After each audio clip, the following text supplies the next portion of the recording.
आदरणीय म्हणजे बघा, आशाताईंनी याला सर्टिफिकेट दिलं, तुम्ही तर अगोदरच दिलंय.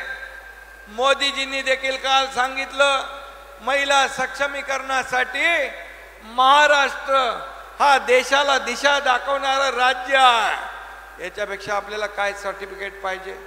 आणि म्हणून ही योजना पहिली बंद पडावी म्हणून लोकांनी, विरोधकांनी प्रयत्न केले.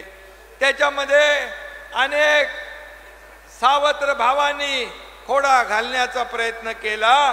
पण माझ्या लाडक्या बहिणींना मी सांगू इच्छितो, या दुष्ट सावत्र भावांना योग्य वेळी जोडा दाखवण्याचं काम आपल्याला करायचं आहे. हे आपल्याला मी या ठिकाणी सांगू इच्छितो. कारण ते म्हणाले 1,500 रुपये काय लाच देताय का? 1,500 रुपये काय महिलांना विकत घेताय का? 1,500 रुपये का भीक देताय का? अरे काय वाटेल ते तोंड आहे म्हणून काही बोलायचं? माझ्या या लाडक्या बहिणी लाखो करोडोंच्या संख्येने आज याचा लाभ घेत आहेत. आज काहीतरी मनाची नाही, जनाची नाही, मनाची तरी वाटली पाहिजे होती. या माझ्या लाडक्या बहिणी या खऱ्या अर्थाने सावित्रीच्या लेकी आहेत. हा दुर्गेचा अवतार आहे. आणि यांच्या नादाला लागाल तर विरोधी पक्षाचं सगळ्यांचं डिपॉझिट गुल झाल्याशिवाय राहणार नाही, अशा प्रकारचा या ठिकाणी मी विश्वास व्यक्त करतो. खरं म्हणजे मगाशी देवेंद्रजींनी सांगितलं की काही लोक कोर्टात गेले, मुंबई उच्च न्यायालयामध्ये गेले.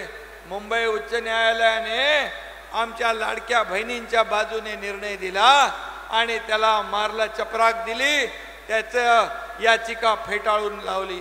नंतर नागपूर हायकोर्टामध्ये कोणीतरी गेला, काँग्रेसचा अडपल्लेवार का काय होतं, वडपल्ली काय, अनिल वडपल्लीवार, हा काँग्रेसचा कार्यकर्ता, तो नागपूरमध्ये गेला. बघा, एक तर बदनाम करायचं, दुसरं कोर्टात जायचं. अरे माझ्या लाडक्या बहिणींच्या मुलांच्या तोंडातला घास हिरावून नेण्याचं काम तुम्ही, पाप तुम्ही करताय. कुठं फेडाले पाप? कोविड मध्ये तुम्ही खिचडीमध्ये पाप केलं, बॉडी बॅग मध्ये पाप केलं. आता इथं तरी सोडा. आपला आनंदाचा शिरा दिवाळीला गणपतीला देतो आपण, त्याच्यात पण कोर्टात गेले. अरे कुठं फेडणार हे पाप? आणि म्हणून आज मी आपल्याला सांगतो की हे देणारं सरकार आहे, ही देण्याची आमची नियत आहे. आणि म्हणून पहिल्या दिवसापासून आम्ही सांगितलं, ही योजना कुणाचाही बाप आला तरी बंद होणार नाही. हा विश्वास या ठिकाणी व्यक्त करतो. कारण याचे सर्व पैशाची तरतूद आम्ही केलेली आहे. फक्त निवडणुका डोळ्यासमोर ठेवून आम्ही हे काम केलेलं नाही, तर हे काम निवडणुका असू द्या नसू द्या, आम्हाला तुम्हाला पैसे द्यायचे होते. कारण तुमच्या संसाराला हातभार लावायचा होता. आम्ही देखील गोरगरीब परिवारातून आलोय. मी देखील एक शेतकऱ्याचा मुलगा आहे, सर्वसामान्य कुटुंबातून आलोय. माझी आई प्रपंच घर महिन्याला चालवायची, ते मी बघितलंय डोळ्यांनी.